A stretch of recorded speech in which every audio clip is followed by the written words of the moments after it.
හයි මම විමුක්ති කටුකම්පල මම විස්ටොන් ආයතනයට 2016 දී ජොයින් වුණා අයිඩ නෞකාවට යාම සඳහා. ඊට 2017 වර්ෂයේදී මට අවුරා නෞකාවට FMB යුටිලිටි විදියට යාමට arrange කරලා දුන්නා. එහෙම ගිහිල්ලා ඊට පස්සේ බාවේට තනතුරට මම ප්‍රොමෝෂන් හම්බුණා. ඊට පස්සේ ඊළඟ නැවේදී එහෙම වැඩ කර කර ඉන්නකොට ජුනියර් බාකීපර් තනතුරට ප්‍රොමෝෂන් එක හම්බුණා. ඊළඟ නැවේදී ආයේ බාකීපර් තනතුරට ප්‍රොමෝෂන් එක හම්බුණා. මම දැනට බාකීපර් විදියට මගේ 9 වෙනි කොන්ට්‍රැක්ට් එක යන්න ඉන්නේ අයිඩ ලූනා එකට.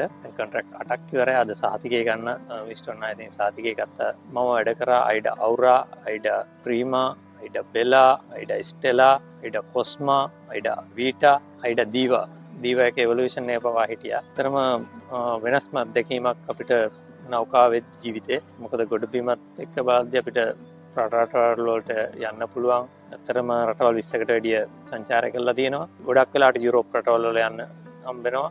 අපිට ඉතින් නැවේදී ගොඩක් විවිධ ජාතීන් හම්බෙනවා. කට්ටියත් එක්ක සහයෝගයෙන් වැඩ කරනවා ඉතින්. මම නම් ඉතින් බාරන්සියෙන් ඉන්නේ. ගොඩක් ඉතින් මහන්සි වෙන්න වෙනවා. මම දෙයක් කරගන්න අවශ්‍ය නම් තමන්ගේ කැපවීම තියෙන්න ඕන.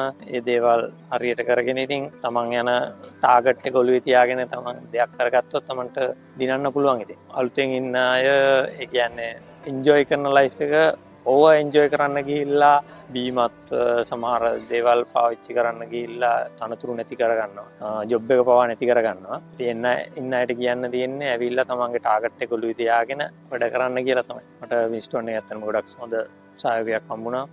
ඒ වගේම නෞකාවේදී අයිඩ ආයතනයෙන් අපිට ගොඩක් සහයෝගය දක්වනවා. අපේ මෙඩිකල් ඒවා පවා විස්ටොන් ආයතනයේ සියලුම දෙනාට බෙහෙවින් ස්තුතිවන්ත වෙනවා. ඒ වගේ අයට මේ වගේ ජීවිතයකට අවස්ථාව අරන් දුන්නට ඔයාලටත් පුළුවන් විස්ටොන් ආයතනයට සම්බන්ධ වෙලා ඔයාලගේ ඉදිරි ගමන ලස්සන අනාගතයක් ගොඩනගා ගන්න පුළුවන්. Thank you.